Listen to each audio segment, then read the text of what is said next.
2,000 years ago, on the eastern side of the Mediterranean Sea, a teacher named Jesus of Nazareth went up onto a hillside and addressed a large crowd. It was a crowd of nobodies.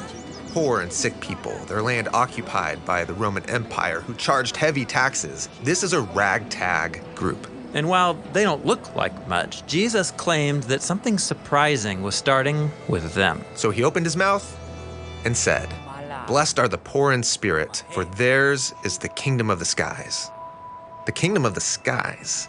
What does that mean? Well, Jesus uses this phrase to talk about a new kind of reality. From our perspective, we see a world of violence and corruption where might makes right. But for Jesus, there is a realm where generosity reigns, where there's justice and peace. It's a world where love is the final word. And that reality might as well be up in the skies. It's beyond us. Exactly.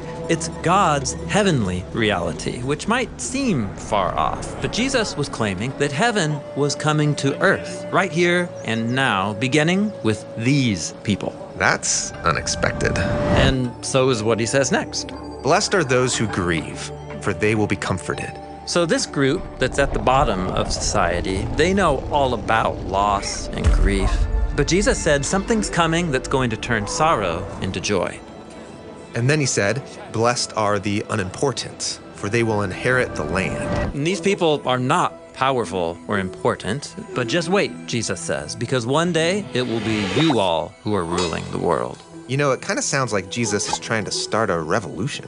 Well, kind of, but it's not a revolution for those who are hungry for power or influence. This is a movement of people who are going to serve because they long for healthy relationships between people and communities and nations. Yeah, as Jesus puts it next.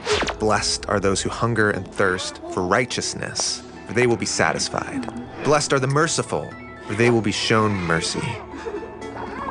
Just imagine it.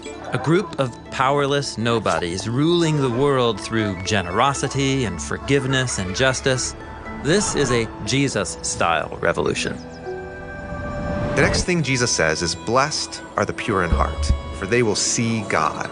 And this one really raises the bar. To be part of this revolution, my heart needs to be so pure I could look directly at God. Well, Jesus knows that all of our choices, even our good ones, are often driven by mixed motives. For Jesus, real peace is only possible through people who know that they need to be transformed if they're going to truly love God and others. And this sounds wonderful, but it's a radical calling. That's exactly right. In fact, Jesus goes on to explore just how radical it is. Blessed are the peacemakers, for they will be called children of God. So God's new reality won't just happen by itself. It requires people who are willing to enter into the conflicts of others, urging and helping create a way towards peace. But that way of life can be dangerous.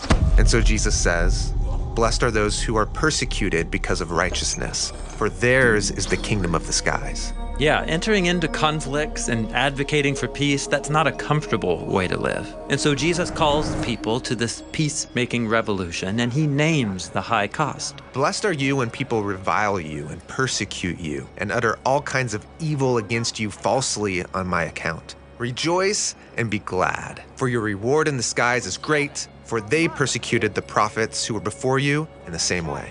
What does that mean, the prophets before you? Well, Jesus and this whole crowd are Israelites. And in their Hebrew scriptures, God promised that it would be through Israel that his kingdom would be restored over all the world. But as the story goes, Israel becomes as corrupt and violent as everyone else, and they end up enslaved to oppressive nations. But Israel's prophets stood up to these kingdoms and criticized their corruption.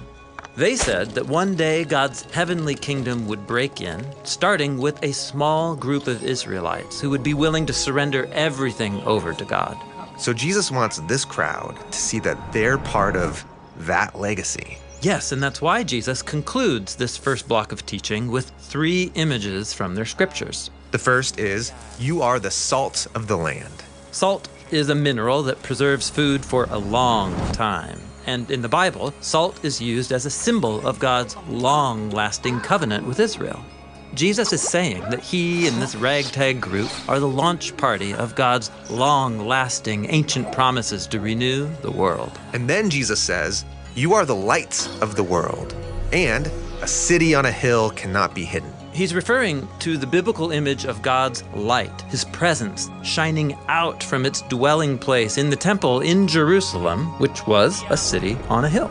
But these people, they aren't the rulers. I mean, they don't even live in Jerusalem. And yet, surprise, Jesus says, you all are God's salt and city and light. You all are the blessed ones, the new Jerusalem that's going to display God's kingdom to all the world.